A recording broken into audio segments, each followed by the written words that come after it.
Good evening and welcome.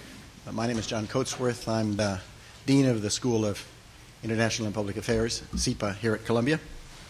And I'm delighted and honored to introduce to you this evening a dear friend and colleague, but I do so with some trepidation. On the one hand, introducing Jeff Sachs to a gathering at SIPA is a bit like presenting the Pope to the College of Cardinals. It makes for a nice ceremony, but it's totally unnecessary. On the other hand, the list of remarkable and remarkably consequential contributions Professor Sachs has made to improving life on this planet is so long that merely listing them would take more time than his lecture is planned to consume. You all know that he is the Quetelet Professor of Sustainable Development and Director of the Earth Institute here at Columbia.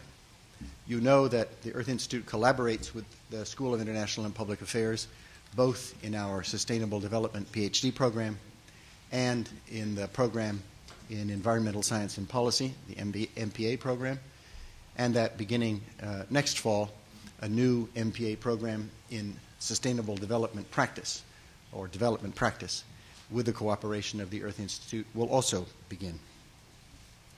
You know that Jeff Sachs has played a role in the global transition to market economies as an economic advisor to governments on 4 continents. You know his role at the United Nations as special advisor to 2 secretaries general and as the intellectual architect of the Millennium Development Goals. You know the extraordinary work he has done with the Millennium Villages Project in Africa, and above all, his multiple and influential writings on sustainable development, reducing global poverty, and eliminating preventable diseases. What you may not know is that Jeff Sachs was born in Detroit, the son of a beloved labor lawyer who devoted his life to the dignity of work and the rights of labor. Jeff received his BA, MA, and PhD degrees at Harvard, where he taught for many years, and where his departure for Columbia in 2002 is still mourned by the colleagues he left behind. It took me some time to realize the secret of Jeff's success. It turns out that he doesn't live in the present, but in the future. By my estimate, about 15 to 20 years ahead of the rest of us. It was in 1991, for example, that Brookings published his book on global linkages, macroeconomic interdependence and cooperation in the world economy, with an analysis that resonates in today's interdependent and crashing economy, in an economy where cooperation is still at a premium. His most recent books, both bestsellers, call for the end of poverty and for sustaining the commonwealth of our threatened planet. Give it about 15 or 20 years. His lecture today is part of a series of 4. He spoke last week at the Columbia Business School on management and sustainable development. Tomorrow he will be at the Graduate School of Architecture, Planning, and Preservation to discuss sustainable urbanization in the 21st century. And next Tuesday at the Law School, addressing human rights and sustainable development. Tonight he will focus on global cooperation and sustainable development. Jeff Sachs.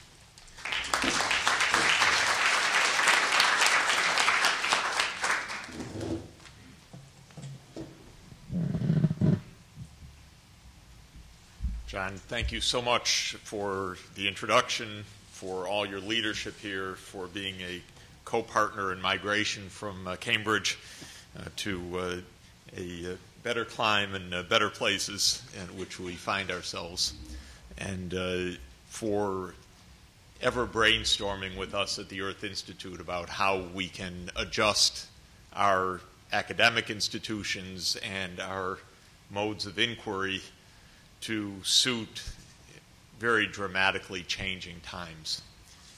And that's what I really am trying to figure out myself in these 4 lectures, is how the new era that we find ourselves in both forces academia to reconceptualize what we do here, and also forces us to ask how a great research institution like Columbia University can contribute to the changes that the world society needs. I do think we are at a watershed in history. I think we feel it even in these days with the election, the financial crisis, the multiple dramas on the planet. But I think if we step back just a little bit from even the day-to-day or week-to-week events, we can appreciate how dramatic our times are, how challenging and how many new problems and puzzles they are putting forward. And I use in my own organizing principle and my own way of thinking the concept of sustainable development as a way to try to understand the challenges we're facing and the possible directions of solution. Sustainable development is a phrase that has lots of different meanings, but for me it really is, in an overarching way, an emerging science of global scale change, and global scale change of human society, now more interlinked than ever before, and human scale change of humanity as it relates to the physical environment, another novel, unprecedented feature of our age. I don't think we have that kind of global perspective or methodology yet, and I regard sustainable development as a new emerging discipline, as being that discipline that can enable us to think systematically at a global scale about the unique transformations that are taking place. And I believe that when we do that, we then see new avenues for universities and new ways that schools such as SEPA or the law school or the business school where I spoke a few days ago will play a new and extraordinarily important role in the future, but one that is different from the way that we've been organized till now. I see four huge changes that make this a watershed of our time. This is not to say that every generation wouldn't find its own decisive definition of that generation's hinge in history. It's just that I believe that we face a certain set of conditions and challenges that are unprecedented. The four that I see as most important are, first, what I think of myself as a kind of ecotectonics, a plate tectonics of the global economy. There are massive shifts underway, absolutely dramatic shifts of relative power and wealth, the likes of which rival the changes that began with the industrial age itself. The era of modern economic growth, now 200 years old, has been the era of Western ascendancy and dominance. And that's the era that's coming to an end now because of the massive diffusion of technologies, of scientific capacity, of organizational capacity, of mass literacy, and of the other underpinnings of economic development. And so a period that was long dominated by the North Atlantic, in essence, where the Industrial Revolution found its home, is now, of course, an age where we will see a multipolar world, where we'll see China as the world's largest economy very shortly, where the kind of announcement that we had yesterday, a very remarkable announcement of China having a fiscal expansion in the context of our current crisis of $586 billion. Not small change even by the perspective of a macroeconomist, by the way. That's a pretty hefty fiscal stimulus.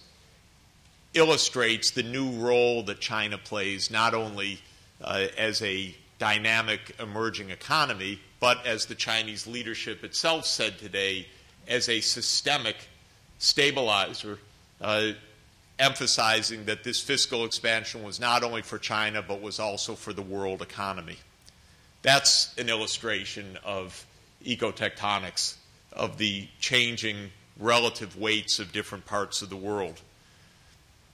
The world's never been very good at these episodes, whether it was the rise of German industrial might at the end of the 19th century or the precocious industrialization of Japan at the end of the 19th and the early 20th centuries. These have always been tumultuous from a geopolitical sense, and one can already sense the risks and the possibilities that are inherent in this kind of tectonic change. There's been a flurry, mostly stupid, but a flurry of anti-Chinese rhetoric about the need for the new administration to get tough on China, as if you get tough on the country that is your largest creditor, your largest banker, your most important trading partner, and your only partner for fundamental climate change solutions. It doesn't make sense, but it shows the old way of thinking that still is popular in public discourse and in the halls of Congress. The second great change of our time is the global scale impact of society on the physical environment, and of course the boomerang from the changing physical environment to human society. Best guess is that human beings, or I should say hominids, have been changing the ecology for about 2 million years because ever since the discovery of fire, the archaeological and anthropological evidence suggests humankind or our predecessors have been deliberately burning the savanna for hunting or for other purposes. That goes back a long time. We know from Herodotus and others that ancient civilizations faced soil erosion, land degradation, and other climatological and environmental shocks that did them in. And Jared Diamond has done us a great service of documenting many of those. But of course, what's special about our time with regard to the environment is that the interaction is global and of unprecedented intensity. And we've barely begun to grasp the realities of this because, as I'll argue, this will change, in my view, fundamental aspects of economic life, economic management, the nature of the market economy itself. We now have 6.7 billion people averaging about $10,000 of output per person per year, measured in purchasing power adjusted terms, nearly a $70 trillion economy. Translated into resource use, that means, for example, more than 30 billion tons of carbon dioxide emitted each year, more than 100 million metric tons of nitrogen fertilizer deposition, 60,000 major dams on the world's rivers diverting and fundamentally changing the Earth's hydrological cycle. We've reached a point where the human impacts on core physical systems, whether it's carbon or nitrogen or water or biodiversity or biogeography or endemic disease, rival the natural processes. This is a very, very dangerous place for us to be, by the way, because we don't know what we're doing. And we don't really know the magnitude of effects of anything that we're doing. I regard it, and not just I, but I think it's true to say that the discovery of ozone depletion was nearly an accident, and yet it was one of the most consequential finds for human safety imaginable. It's an example of not knowing what we're doing, but doing it on such a large impact that we're causing fundamental changes in Earth's processes. That's just a measure of how big the global economy is right now and how intensively it uses resources. Now, it's a commonplace in economics, although I'm sure that it will go away shortly, not to worry, because human ingenuity and technology have always kept ahead of the resource problems. And the most famous expression of this is the claim that Malthus, in his 1798 essay on the principles of population, just got it wrong when he said we wouldn't be able to feed a growing human population. The claim is, look, 2 centuries later, a tenfold increase of the human population, and we're ahead of the curve. I think, and I won't be able to elaborate this evening, that this is fundamentally wrong.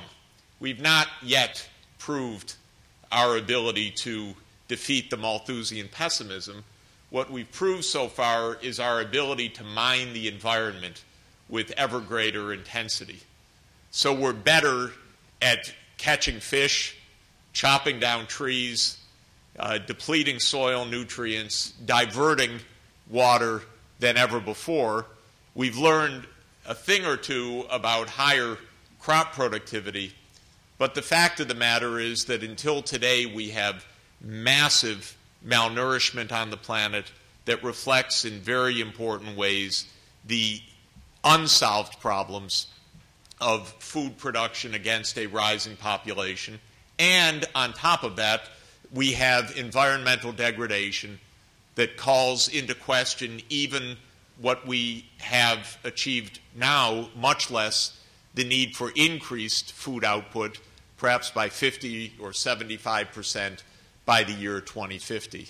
Malthus has neither been proved right or wrong at this point. It's still too early to say, and it's an extraordinarily dangerous juncture that we find ourselves in.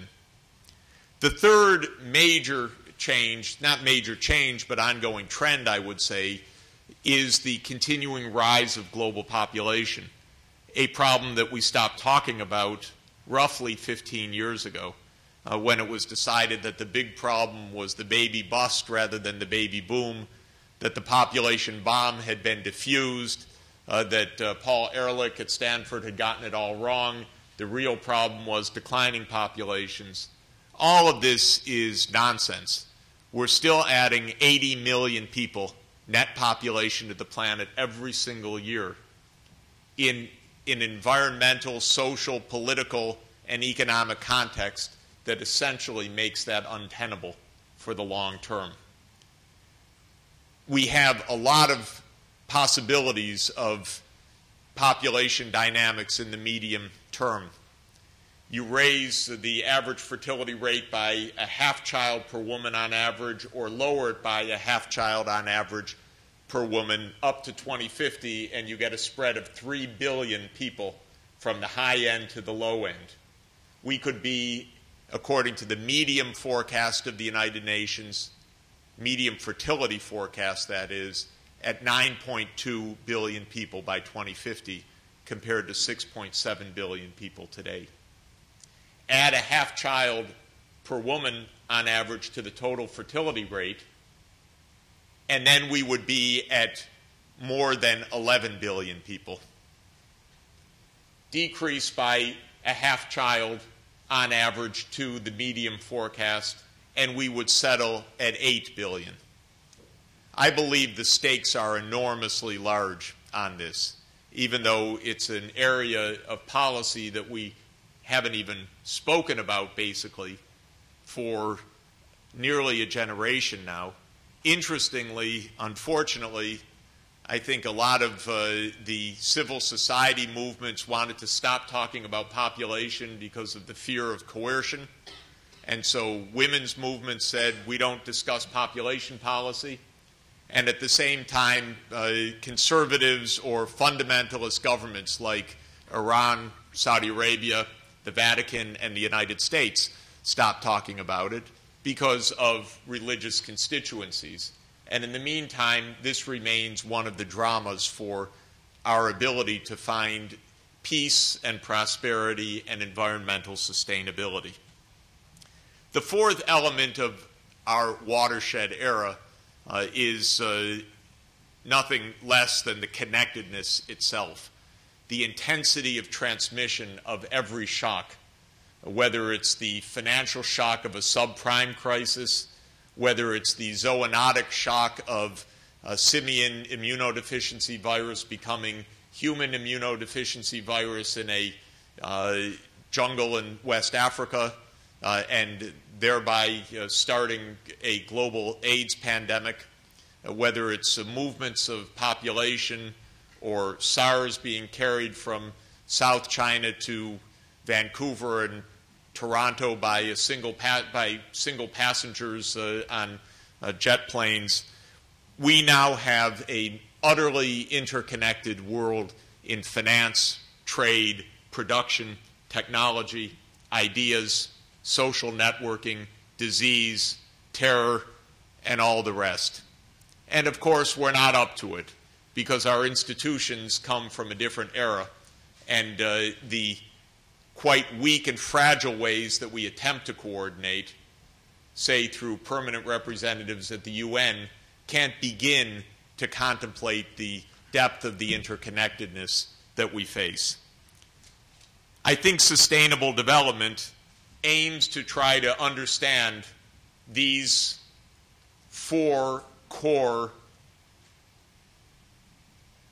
and unique to our times drivers: the changing tectonics geopolitically and economically, the environmental stresses of unprecedented proportion, the population on its way to 9 billion or more, and the intense interconnectedness without the support structure of meaningful institutions, political institutions, financial institutions, business institutions, civil society institutions, global ethics that can knit together a globally stable society. That's why we're in such an uncertain and utterly nerve-wracking, but also quite fascinating and challenging era. Now, also, I view sustainable development as a normative and problem-solving field. It's not merely observational to put the world under the magnifying glass and try to understand what's happening. It's more a kind of field of applied engineering, if you will, or of public health or medicine. It is, in my opinion, a discipline that seeks to solve problems, to understand these watershed changes and to try to find solutions to them. And I think that there are three normative ends that I would propose as the objectives of this new and emerging discipline. One is the end of extreme poverty, because extreme poverty on our planet is not only an offense to the most basic human rights of more than 1 billion people, and the tragedy of the 10 million children who die every year under the age of 5 because of their extreme poverty, but it is a fundamental threat as well to global stability. The second normative aim is ecosystem maintenance, or what's sometimes called sustainability. We depend on the Earth's ecosystems for our values and our sustenance and provision of goods, but we have absolutely no model right now to how we're going to combine a still dynamically growing world economy with a finite resource base that's already under such threat that even what we're doing today is not sustainable, much less what we would hope to do with a richer Africa, India, China, and a world population of 9 billion.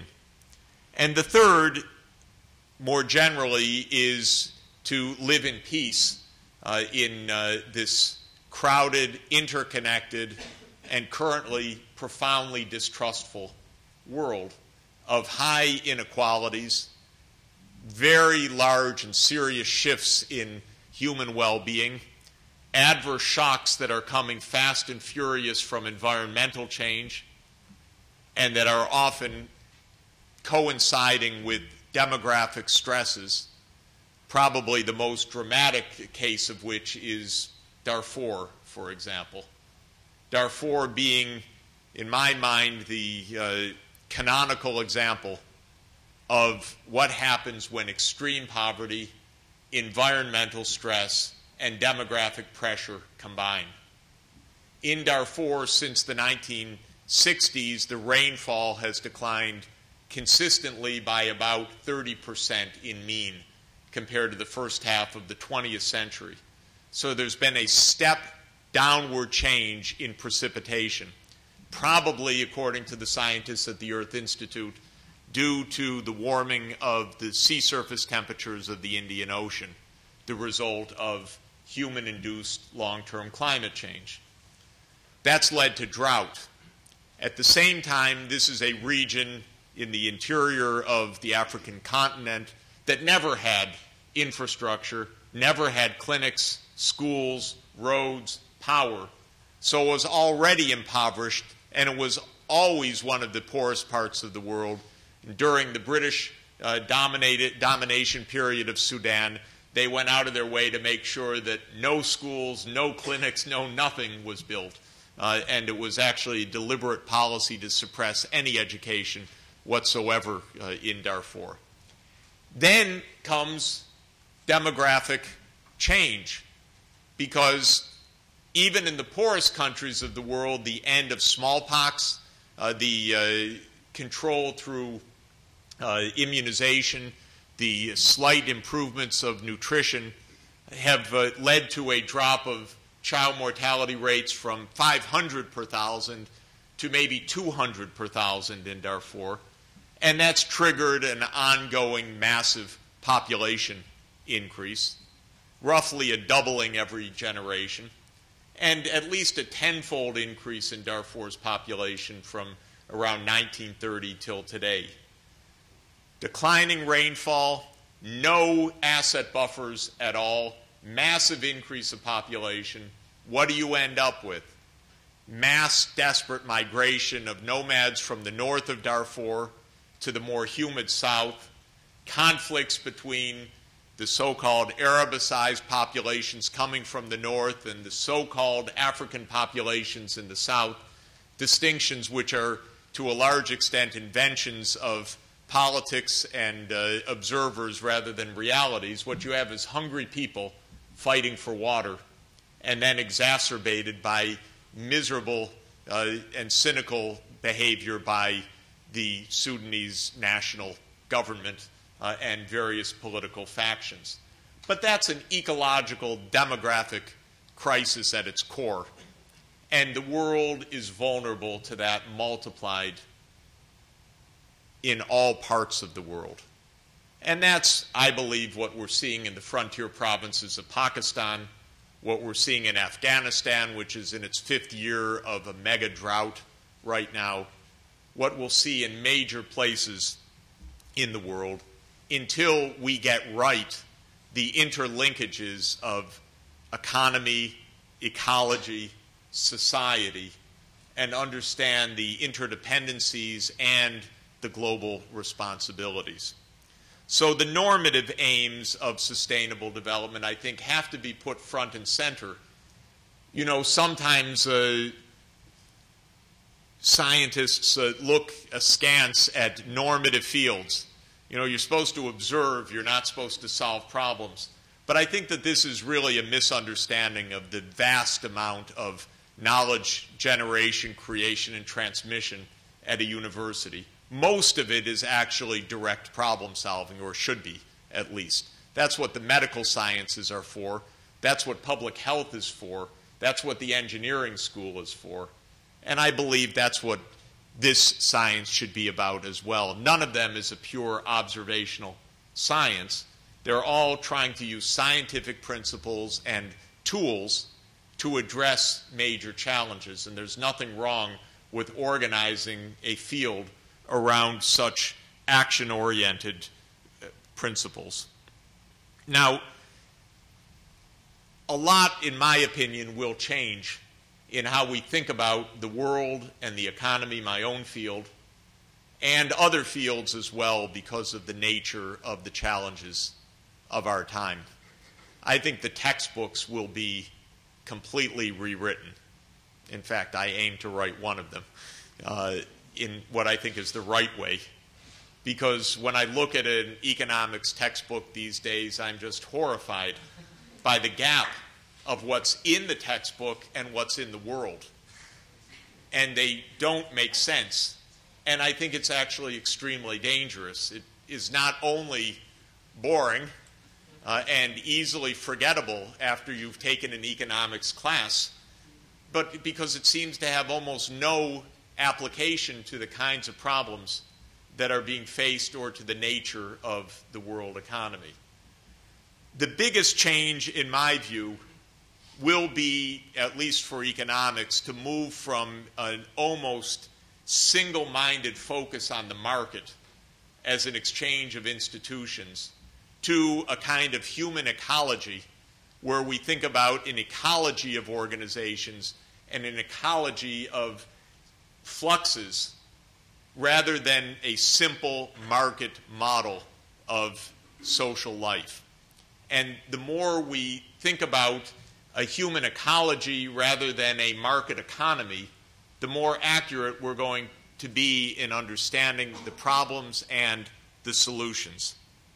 It seems to me that what we, in any problem in sustainable development, and I know it in the problems that I'm dealing with in extreme poverty, any solution depends on an incredible variety of organizations and organizational forms. Markets play a role, national governments play a role, international organizations play a role, international agencies like the UN have their role, academia plays its role, civil society organization plays its role, epistemic communities, a concept that I really like very much, the knowledge communities around classes of expertise play an enormously important role. And I find my own job in the practical problem solving to be probably closest to a plumber that has pipes coming of completely different dimensions and turns and twists, and you're trying to fit the pipes together.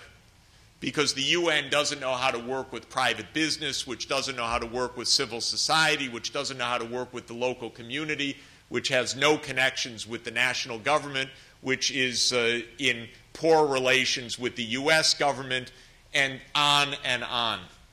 And yet, for very deep reasons, all of those institutions and organizational forms are part of the problem solving. It's almost inevitable that there are kinds of goods or processes that markets will not provide, for example, when we think about these big problems of population, environment, or poverty. Markets are pretty bad with extreme poverty because an efficient market is trained to ignore the extreme poor to the point of death, of course, because they have no purchasing power. It's not a market inefficiency. It's just bad luck for someone that has no purchasing power to be in a market. Markets are very bad at ecological goods. That's despite the hope of economists sometimes that you can put a price, a corrective price, on carbon or a corrective price on sulfur oxides and make a market-like approach. The fact of the matter is you can very rarely do that.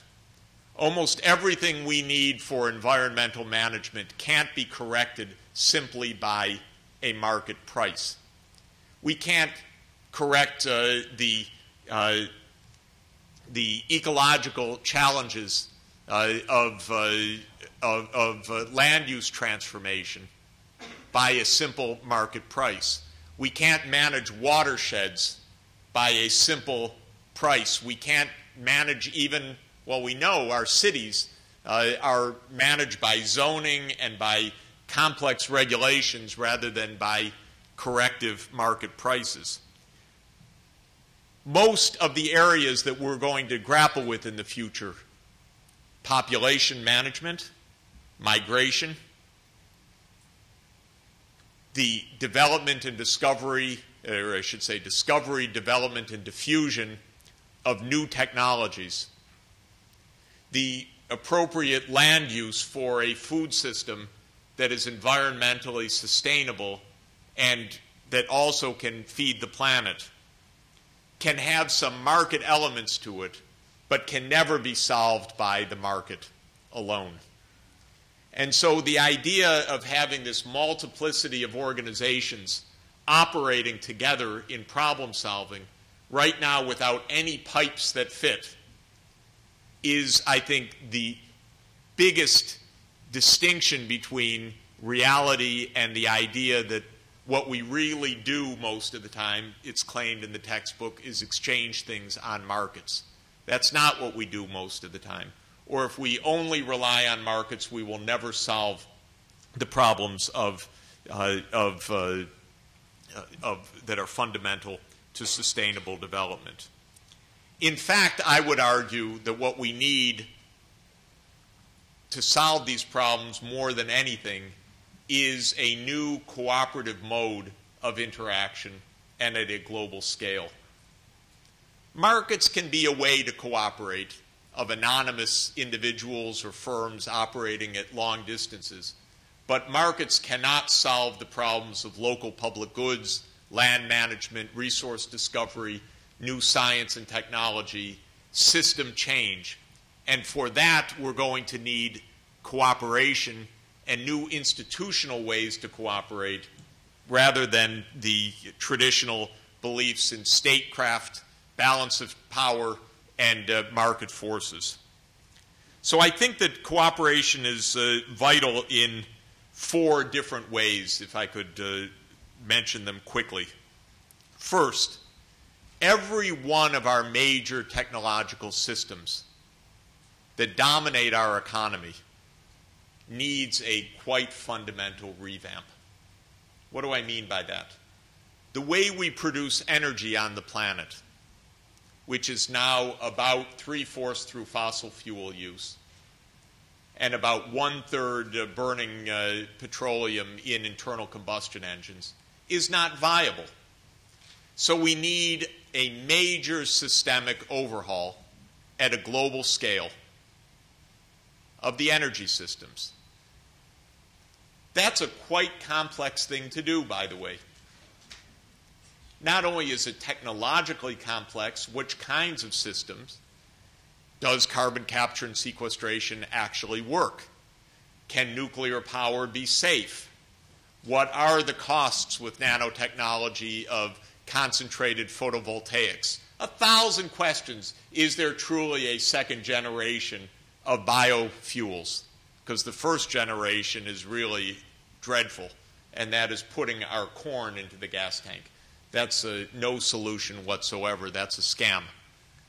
So these are technical questions that are hard. But then suppose we knew the technical answers. How do we get to global change that's necessary? Most of the solutions are more expensive in terms of direct market costs than the sustainable solutions. Of course, if sustainability is an objective in its own right, or we add in the hidden costs of coal burning in terms of carbon dioxide or lung disease and so on, then we want to make the change. But it requires a global understanding and agreement to make that change. And that's one important point that I should mention. Markets operate without permission, typically, whereas the kinds of changes we need require political consensus. Because even if you want to correct a market with a price, like a carbon tax or permit, that doesn't happen by itself. That happens through a political process. So there needs to be a collective agreement, and now on a global scale, to make such changes. Then I would add the footnote that that can't by itself be the only mechanism that one wants to use for this overhaul. Well, energy, transport systems. If we have an automobile industry in 6 months from now, What kind should it be? That's a pretty pertinent question for the next administration. They're about to bail out the U.S. auto industry, and I think they should, but only if it's actually leading to somewhere rather than another 6 months of payroll. Only if it's a transformation of fundamental technology to 100-mile or 150-mile per gallon vehicles. But to get there, say through plug-in hybrids or pure electricity vehicles, we need massive battery research. We need a revamping of the power grid, not a huge one, but at least a modest one, so that you can have 50 or 75 million vehicles charging overnight in this new mode of transportation. That's not something the companies can do by themselves. That has to be a partnership of the public and the private sector. It requires a consensus. It requires public outlays. It's going to require a system change. The same thing is true with food, because in a way, Malthus was right. We are producing enough calories on the planet. We are not producing enough highly nutritious calories on the planet. And, of course, we're not producing enough food either in a suitably equitable way or in an environmentally sustainable manner. And so the food system, again, something we had a seminar on at the Earth Institute a month ago, is absolutely in need of fundamental change, the global food industry. And so that's a third area. These are big overhauls, and markets will not lead the way out. And markets with corrective pricing will not be sufficient because they involve fundamental questions of land use, fundamental questions of resource trade-offs, fundamental questions of public acceptability, fundamental questions of national or international scale infrastructure, like the high voltage lines that could potentially carry wind power from North Dakota to New York or from the Mojave to Chicago, but only if we agree as a country to build it, because that's not something a private market can decide. Just like the highway system, that has to be a federal strategy, not just an incidental outcome of a market economy. So we need cooperation for global scale technological change. We've not exactly done that before in any large way. We, of course, need cooperation on an ethical basis also. The most important, in my mind, are in two areas, or I'd say three areas. First, recognizing, honoring, and acting upon the fundamental insights of human rights as embodied in the Universal Declaration on Human Rights in its 60th anniversary. That said, that the right to food, to health, to shelter is a universal human right. It also said there are international obligations to meet those human rights. It, in essence, said that basic needs are basic rights. But, of course, we're nowhere close to that on the planet. The most common view in this country is, why should I care, when the question is raised about the poor? Not what should we do, but why should I care? And that is, I think, a fundamental misunderstanding of our position in the world, our generation's position in the world, in world history, but also is a complete abnegation of the concept of a human right, as we've all agreed. And so one part of the ethics, I think, is the ethics of human rights, to rescue human rights from a dead document to a live underpinning of global cooperation. The second is population policy, where I believe, first of all, we need a view about stabilizing the global population. We need a view about universal access to contraception and family planning. And we need a view which doesn't exist right now at all about migration. Because we drew these artificial political lines in the sand against nature and against human nature. We call them national boundaries.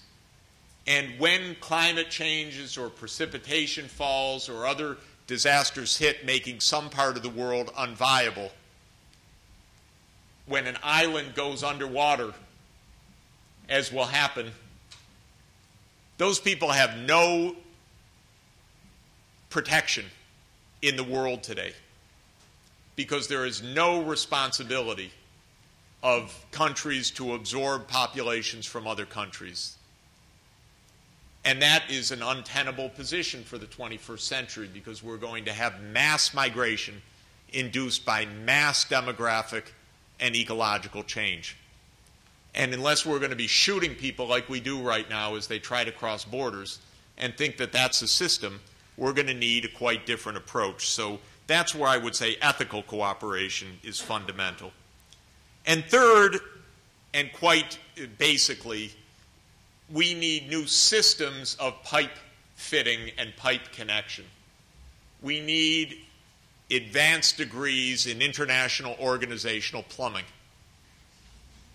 How do you make the UN, a private company, a local community, an academic institution work together where each is putting in its piece of the solution in a way which makes sense for an international diplomatic organization, a profit-making firm, a local community, and a national government? We don't have answers for that. In fact, my own experience, and it's only experience learning by doing, it's not anything I read in a textbook, although Steve Cohen is coming closest to writing the textbook on public management, is that these pipes do not fit well, and almost any manager in the system understands at best 2 of the interfaces, but not 3, 4, or 5 of the interfaces. When a general contractor builds a building here, they know from a lot of experience how you work with the electricians, the engineers, the architects, the plumbers, and so on. But when we work at global problem solving to solve the problem of extreme hunger, for example, there's almost nobody that understands how the UN, PepsiCo, Nestle's, Oxfam, and the local community fit together in the puzzle. And in fact, most of the time, they're saying, we don't even work with those people. And yet that kind of ecological interlinkage, I think, is fundamental and a new kind of challenge that comes from the preeminence of these non-market challenges that we face. And finally, I would add the challenge of new kinds of governance. This is a little bit different from the plumbing because I'm thinking of the legitimacy and effectiveness of the institutions in their own right. It's pretty clear we don't have this worked out right now. We have different ideas about governance. The idea of the private corporation is that it's governed by its shareholders. That's the US idea. In some places in Europe, the idea is that there should be stakeholders at the table. The workers might be at the table in the German model. In other countries, there may be public representatives. I'm sure that we're going to move to a corporate governance model that has more of a board than just the supposed shareholder representatives, because that model's actually failing, and failing badly. The managers end up owning the board rather than the other way around, so the shareholders even don't have protection. But it's no good for the companies in the long term or for society that other stakeholders are not more actively represented in the actual formation of policy of these institutions. So I think we're going to move to multi-stakeholder models of governance in new and interesting ways. My favorite 2 examples of this, they're almost the same kind of institution, are the Global Fund to Fight AIDS, TB, and Malaria, and the Global Alliance for Vaccines and Immunization, 2 new international organizations. How are they governed? They have multi-stakeholder boards where the donors who put in the money generally have the biggest vote, but the recipient countries have guaranteed seats on the board. There are 2 seats reserved in the Global Fund for the non-governmental organizations, and there's 1 seat reserved for industry. And so the board inherently is hearing a multiplicity of points of view, and I think that that's tremendously helpful compared to the way, say, the board of the IMF or the World Bank operates right now, which is dominated by the bucks only. There's one criterion. You get the votes depending on your dollars. And that kind of institution fails. I think the one country, one vote model of the General Assembly is highly problematic, to say the least. And while it could exist as one chamber, it can't exist as the main way that we do international governance. And you'll notice in that UN governance, whether it's the General Assembly or the Security Council, there's no room for other kinds of stakeholders. Another fundamental problem of governance is the lack of interface with the epistemic communities. That is, the knowledge communities who carry a lot of the technical knowledge of what kinds of the mechanisms at play in a particular circumstance or the kinds of technological solutions are needed.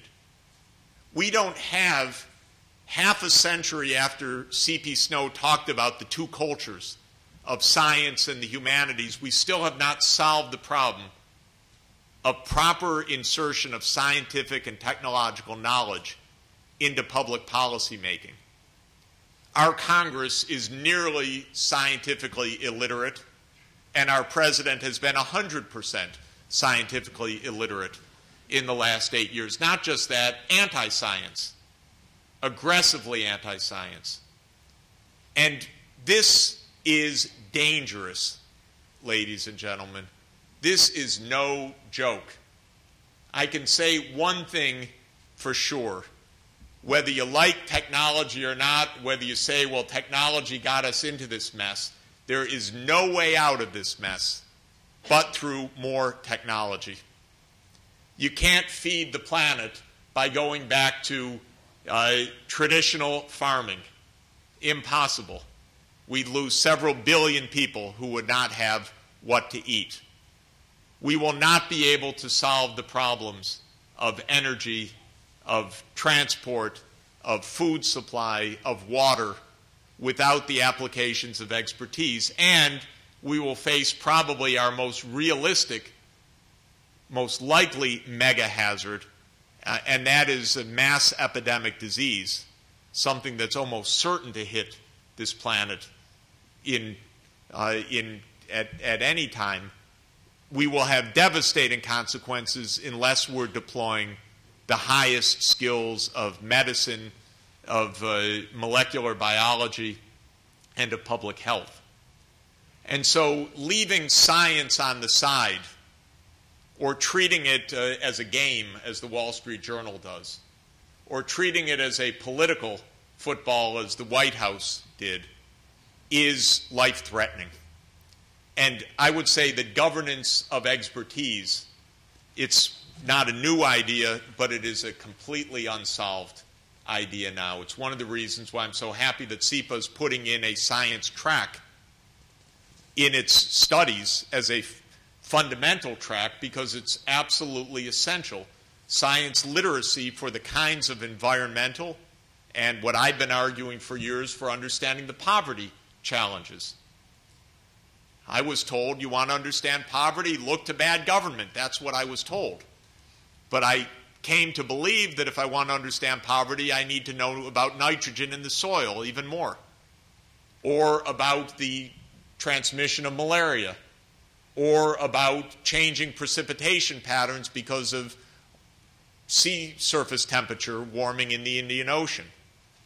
And unless we're aware and cognizant and sensitive and have those ideas represented within our major institutions, we won't be able to make it. Now, finally, I believe that academia is the natural place to help lead the way out of this more than ever. Because the way these problems are coming at us, there are almost no institutions in the world that can address more than a tiny sliver of them, and academia, I think, has its claim to be able to handle at least an integrative view of this challenge. And I say that for 5 main reasons. First, of course, is the knowledge base. Sustainable development is not a single discipline.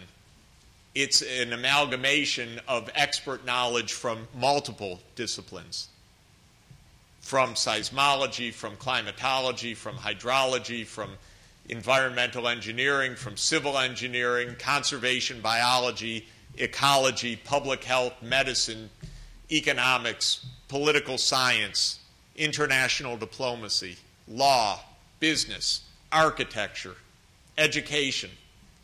They're all absolutely at the table in sustainable development. Well, where are you going to find that? But at a university. And so we've got to get together to brainstorm on this over the next generation so that we can help to create that integrated vision. Second, I particularly like universities for another reason, and that is that they are the most independent, least biased, in my opinion, and at least relatively invulnerable. At least it's maybe a little too brave to say because we're not getting shot at here, but relatively safe from the political cross currents, at least in a democracy. We can say things. God bless tenure. I can't tell you how important it is. Not only, I mean, it's not the job security, it's the political security. Because lots of these issues are tough. Our governments are often miserable, and they need to hear it. And academia has a privilege of standing outside the institutions and giving the institutions of power a hard time. And we don't overpay. And we don't exactly. That's for sure. Third is our time horizon. This institution is 254 years old and is still young and kicking. And universities, I don't know exactly how and why. I think it's really a good scientific question. Universities are really built to last compared to corporations, compared to just about any other institutions in our society. We're only rivaled by the organized church, I suppose, in terms of longevity. The longest standing institutions in the world are churches and universities. And that's a good sign because that enables us to take a perspective on problems, to build up an endowment to work on problems over the course of 20 or 30 or 40 years. And I think that that's extremely important. Who else has that privilege in society? The fourth strength, in my view, inherent in a university is that if we're doing our job right, we are inherently integrating learning, teaching, and outreach. Those are the 3 pillars of the Earth Institute, but I think they're the 3 pillars of the university.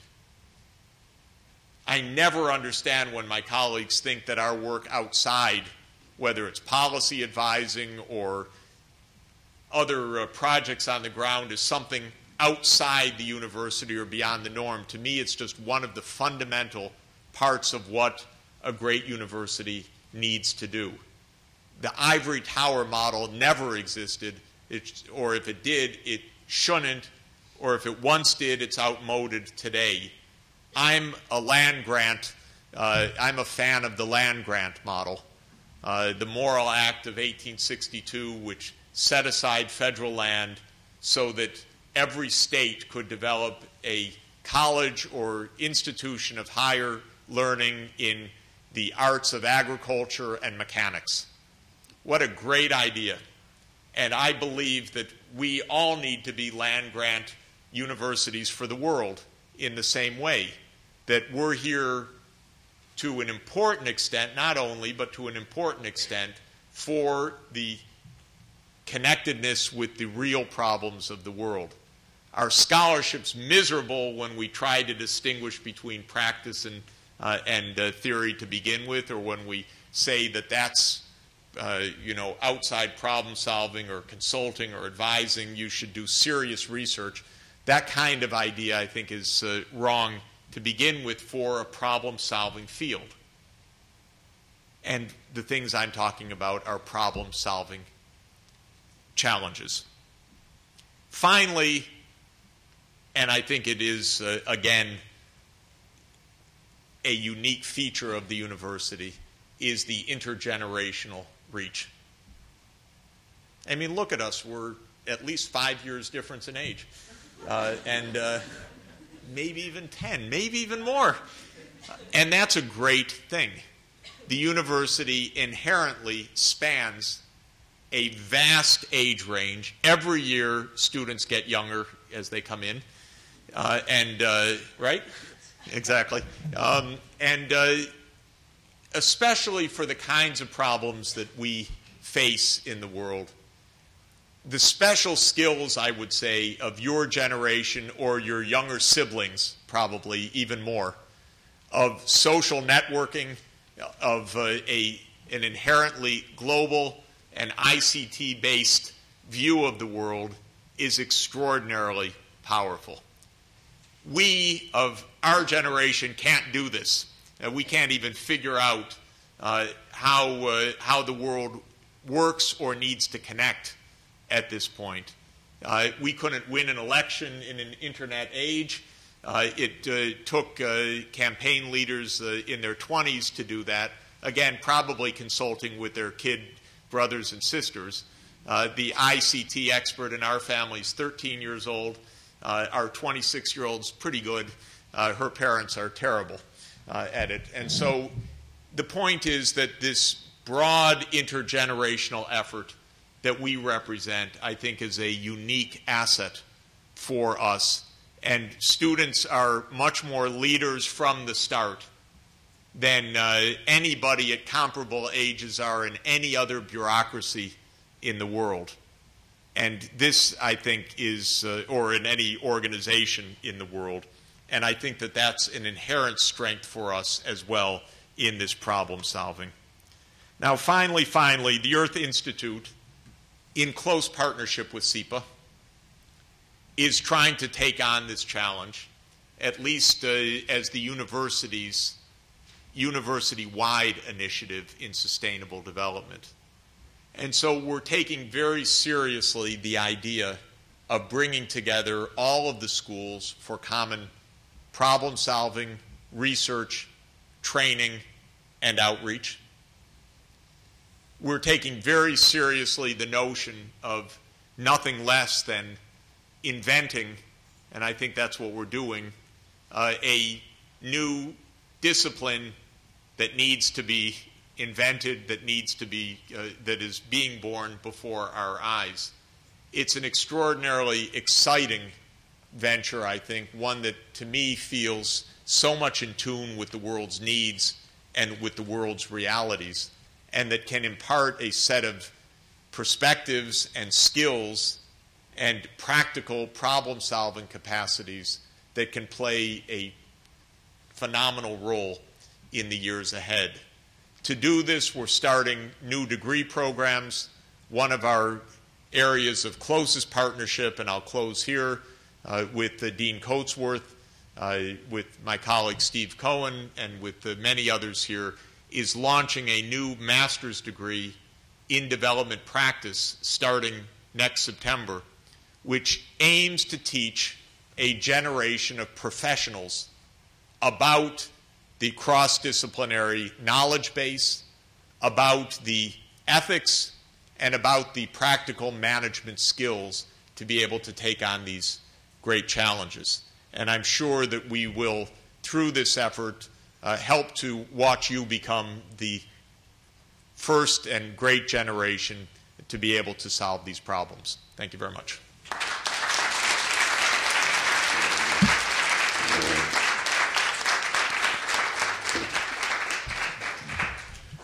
Thanks very much, Jeff, for a terrific lecture and an inspiring one. We have time for questions and answers. So when you have a question, would you please go to the microphone? And would you keep your questions brief, please? And would you introduce them with your name? Hello, Professor Sachs. Thank you very much for being here. My name is Janja Nashkova, and I'm a first-year MIA student. I actually wanted to go earlier to what you said about China and your last remarks about your ability to speak. So I do absolutely agree that what China and the rest of East Asia has been able to achieve in these past 50 or so years in terms of the economic development and how equitable the economic growth has been is an absolute achievement of the human spirit and so forth. I absolutely agree with that. But then we come to, as you spoke about, the biggest challenges of our time.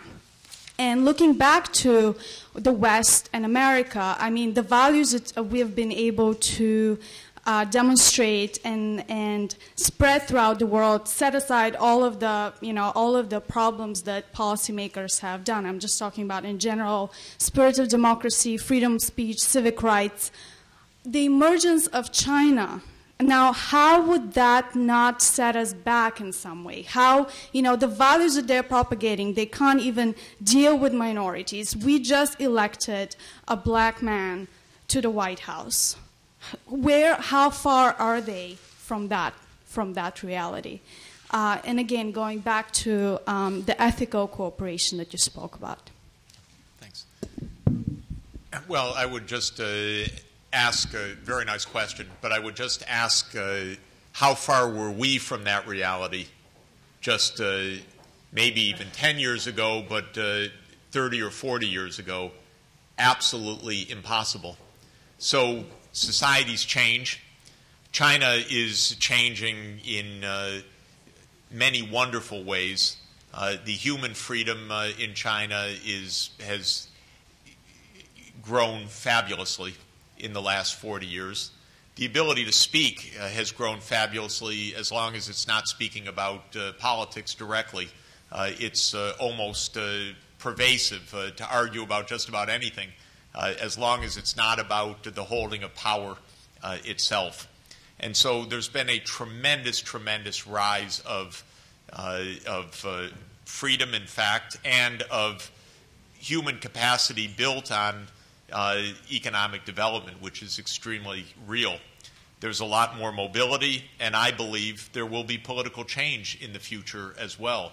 It's a very dynamic society, and just as many countries in the region, including Taiwan, including Korea, democratized over time in the course of economic development, I think China is going to have a lot of change of statecraft and a lot of innovation and democratization as well. But one thing about, I'd say a couple more things. One is in many, many areas, Chinese statecraft has been phenomenally good in the last 20 years in the capacity to address many very hard, very important technical questions. Second, yikes. I was going to make another point about the recent past, and it just slipped my mind. I'm sorry.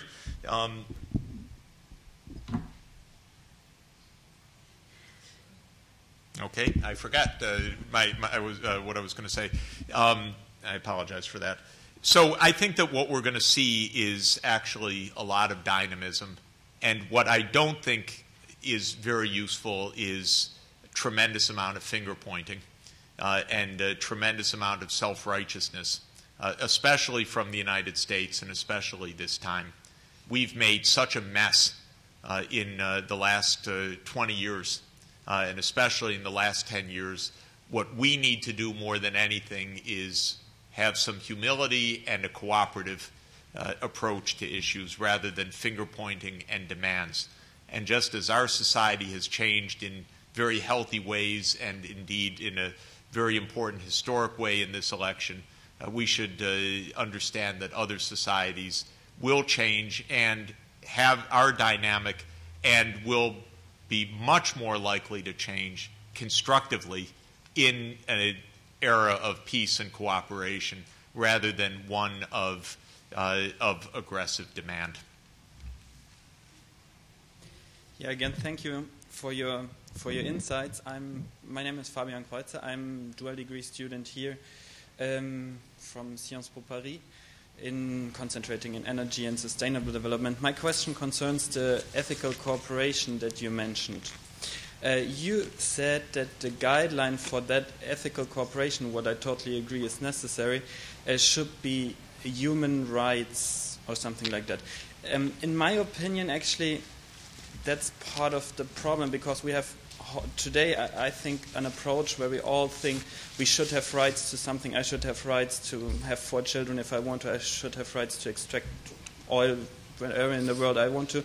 Shouldn't it be more something like called human duties, responsibility, or something where I think what my action has an impact on others, and should I be allowed to do so? Thank you very much. Thanks.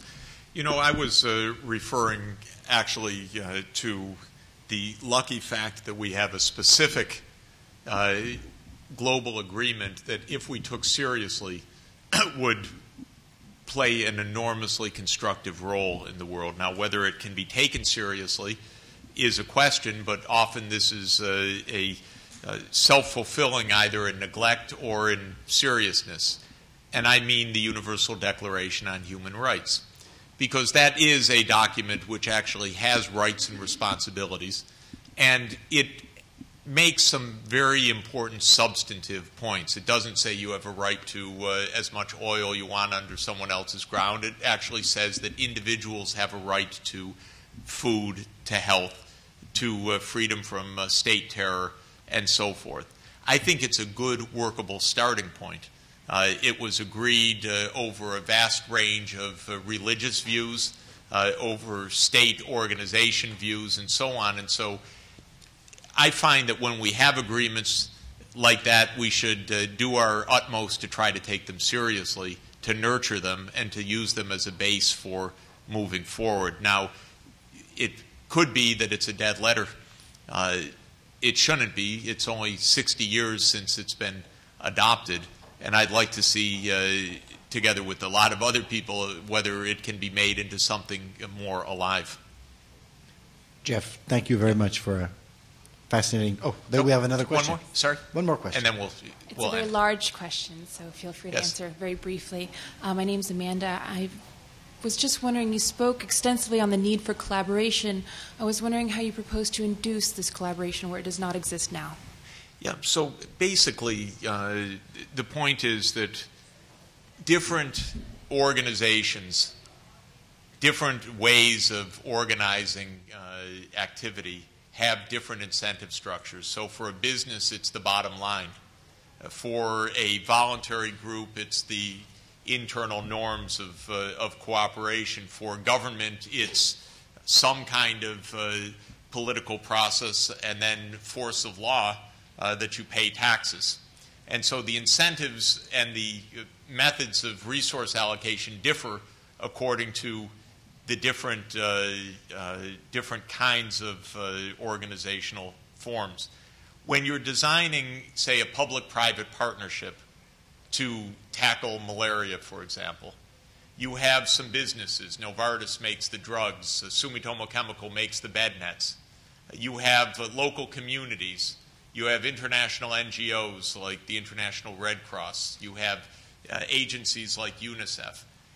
What turns out to be the case as you sit around the table is you try to understand what are the incentives that each of them faces, what are their needs organizationally. That one has to make money. It has to report to its shareholders. This one has a different kind of governance structure. This one has a different set of objectives. And so you have to tailor the problem solving to be able to include all of those different pieces of the puzzle. In the creation of the Global Fund to fight AIDS, TB, and malaria, for example, which I worked on, the idea was that the companies would participate by selling their products at a no-profit basis for the poor. So they would cover their costs. And the government donors would be the ones to use tax to to purchase the commodities. And the local communities within the recipient countries would be the ones to deliver the services. And so it is actually a collaboration across the private sector, an international organization, sovereign governments, and local communities. Everybody has a role to play. And on that basis, 100 million bed nets have been distributed. And within the next 2 years, another 200 million bed nets will be distributed. And to my mind, that's what good problem solving is.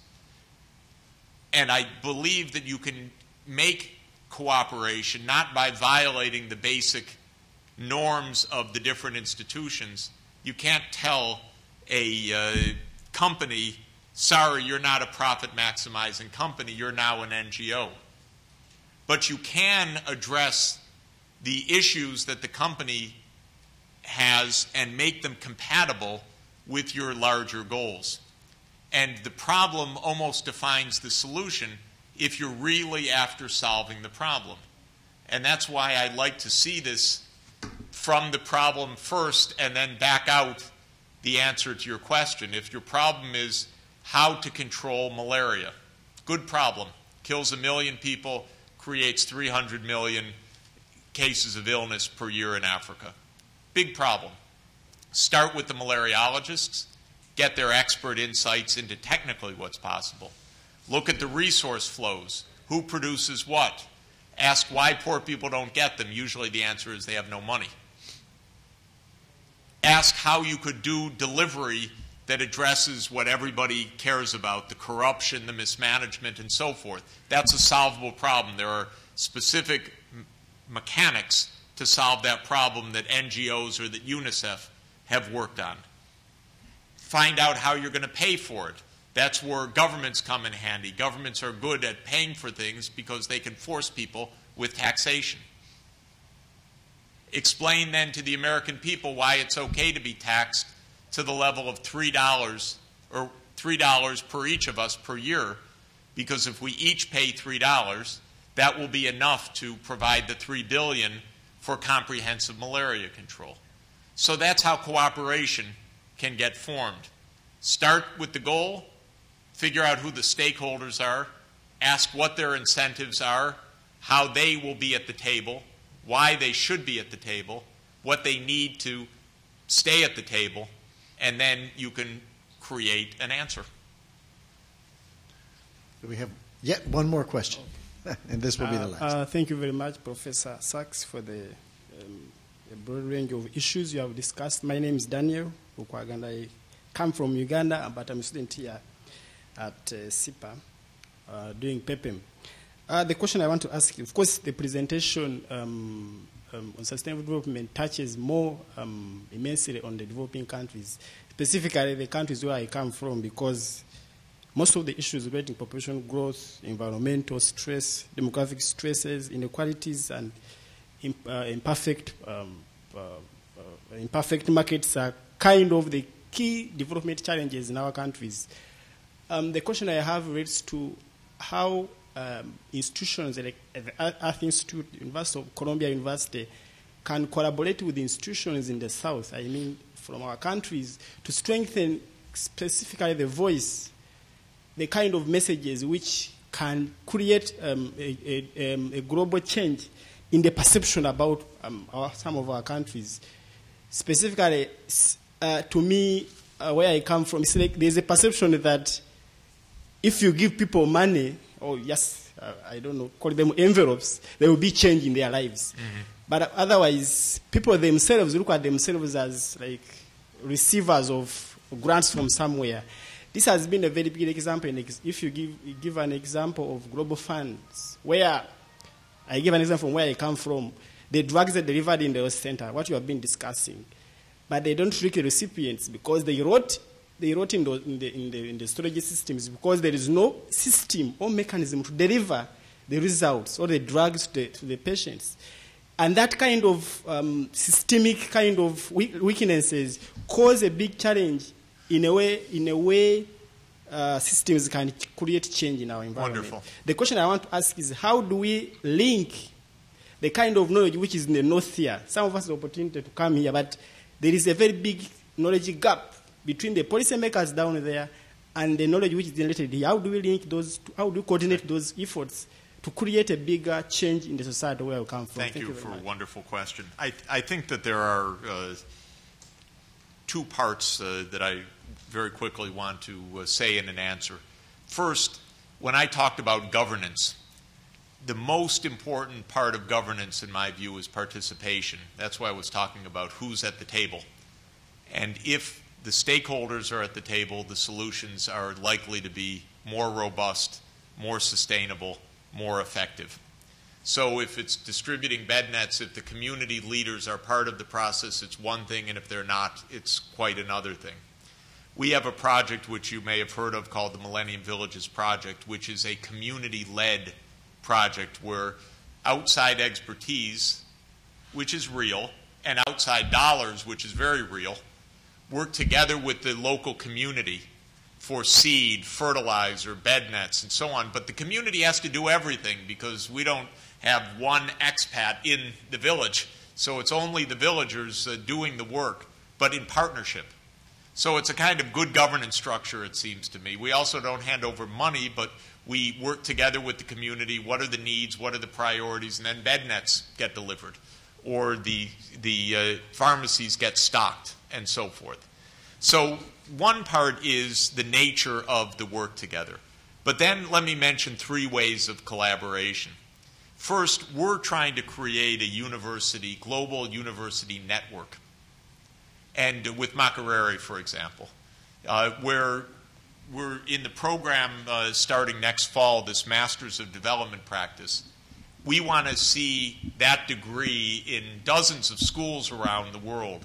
And MacArthur Foundation has said that they would give startup funding to local universities so that they could take on this kind of cross-disciplinary program. And then what the Earth Institute and SEPA will do is also create libraries of video and materials, tape classes, our global classroom, which in real time links schools together and so on. So we make a partnership between local universities and Columbia and other schools, but in a kind of global university network. So that's one very practical thing going on.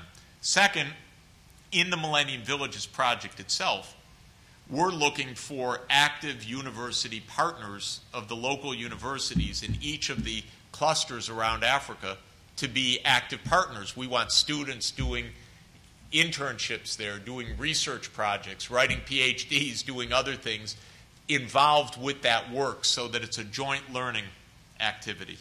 And third, we're talking about creating some kind of global society on sustainable development. We don't know exactly what that means yet, but to try to bring together a coalition of thinkers, activists, doers around the world around these issues, because so far that doesn't really exist, but it's along the lines that you are recommending. Jeff, thank you very much. Great, thanks a lot. Evening.